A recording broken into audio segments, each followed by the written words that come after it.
Utkal chamber of commerce and industry limited तरफ आयोजित समृद्ध ओडिशा 2026 कार्यक्रम में आम सहित मंच उपस्थित अच्छा 4.5 कोटी ओडिया लोकंकर आशा आकांक्षा तथा लोकंक सरकार लोकप्रिय मुख्यमंत्री सम्मान्य मोहन चरण माझी महोदय मंच उपस्थित अच्छा चीफ सेक्रेटरी श्री मनोज आहूजा महाशय additional chief secretary industry department Shri Hemant Sharma महाशय मंच उपस्थित अच्छा आमर पीसीसी सभापति डॉक्टर प्रबोध महांती महाशय पीसीसी समृद्ध Odisha organizing committee chairman doctor Brahma Mishra महाशय उपस्थित अच्छा पंकज लोचन महांती महाशय एवं senior scientist doctor BK Das महाशय उपस्थित अन्य समस्त मंचे बसीथिबा इंडस्ट्री लीडर इंडस्ट्री कैप्टेन मो सामने बसीथिबा समस्त विशिष्ट व्यक्ति विशेष माने सांबादिक बंधुगण समस्त को आज कार्यक्रम में समस्त को शुभेच्छा शुभकामना नमस्कार। बंधुगण ओडिशा को समृद्ध पथरे आगे नवाई तथा माननीय मुख्यमंत्री जो समृद्ध ओडिशार जो परिकल्पना अच्छी ताकू साकार करने आज उत्कल चैम्बर ऑफ कॉमर्स तरफ आज एठारे आयोजित समृद्ध ओडिशा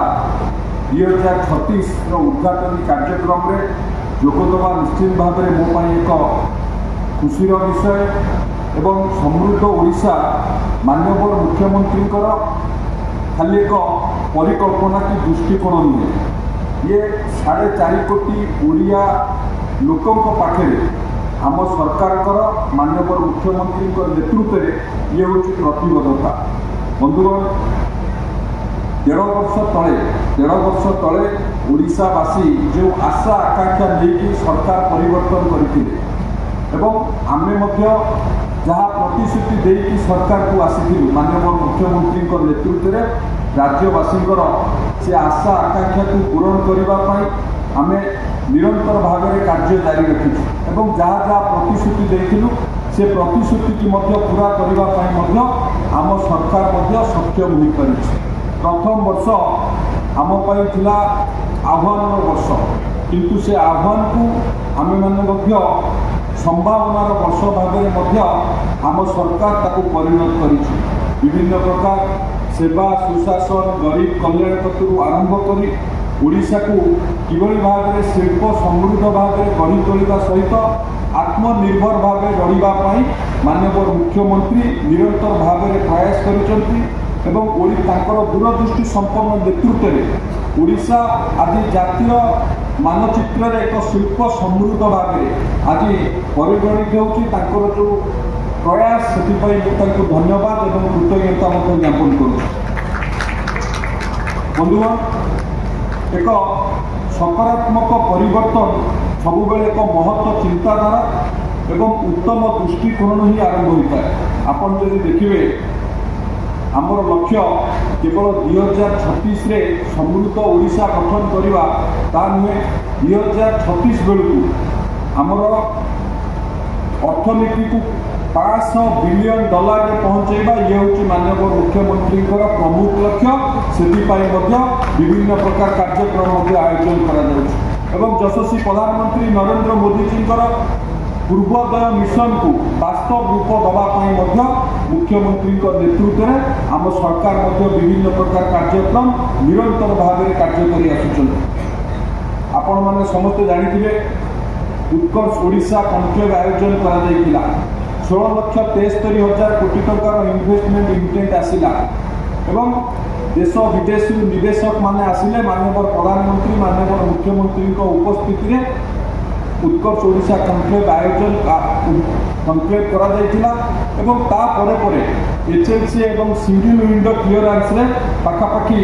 7,60,000 ऊर्ध्व कोटी टंकार प्रकल्प 300 ऊर्ध्व प्रकल्प को अनुमोदन दिगला एवं ଆପଣମାନେ ସମସ୍ତେ ଜାଣିଥିବେ ବିଭିନ୍ନ ସମୟରେ ଉତ୍କର୍ଷ ଓଡ଼ିଶା ସମାପ୍ତ ହେବାର 9 ମାସ ଭିତରେ ଆମ ସରକାର ପାଖାପାଖି 2,04,000 କୋଟି ଟଙ୍କା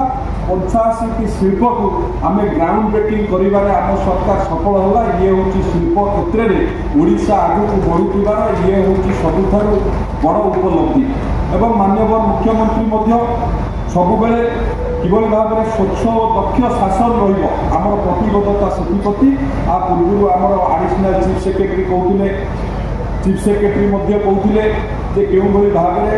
আমি ইজ অফ ডুইং বিজনেস কু আহুরি সরল সুগম করি আগুক বড়ুছু যেপাই কেন্দ্র সরকার তরফর বিজনেস রিফর্ম আকশন প্লান 2024 আমি শ্রেষ্ঠ সফলতা ভাবে আমি পুরস্কৃত হয়েছিল। ইয়ে হচ্ছে আমার সরকার সফলতা যে কিভাবে ভাবে আমি আগুক বড়ুছে। আমি কেবল পারম্পরিক শিল্প আম সরকার সীমিত নাই এবে নিউ এজ ইন্ডস্ট্রি বা যুগোপযোগী শিল্প কিভাবে ভাবে প্রতিষ্ঠা হব তা উপরে লক্ষ্য নিয়ে আম সরকার আগুক কাম করুছে। আপনার সমস্ত জাঁথিবে এবে ওড়িশায় টেক্সটাইল আপারেল हो सेमिकंडक्टर हो केमिकल पेट्रोकेमिकल हो शिप बिल्डिंग हो रिन्यूएबल एनर्जी ये सब क्षेत्र में इन्वेस्टमेंट करने ओडिशा रे बहुत गुड़िए इन्वेस्टमेंट आसी आर किसी मात्रा आम कार्यकारी आरंभ हो सारे ये सब सेक्टर इंडस्ट्री प्रतिष्ठा हो माननीय मुख्यमंत्री गोटे सब दुर्लक्ष्य थाए जे लेबर इंटेंसिव शिल्प किभली भाव में ओडिशा रे प्रतिष्ठा हो। आम जो 85टी शिल्प को ग्राउंड ब्रेकिंग करूँ 15-16टी टेक्सटाइल इंडस्ट्री अच्छी जहाँद्वारा ओडिशार युवक युवती मानक पाखापाखि 40,000 ऊर्ध केवल से इंडस्ट्री ही निजुक्ति पाइबा सुनिश्चित हो सारी ओडिशा टेक्स 2025 आयोजन करा किभली भाव में अधिक निजुक्ति संभावना सृष्टि हम से पाखापाखि 7,800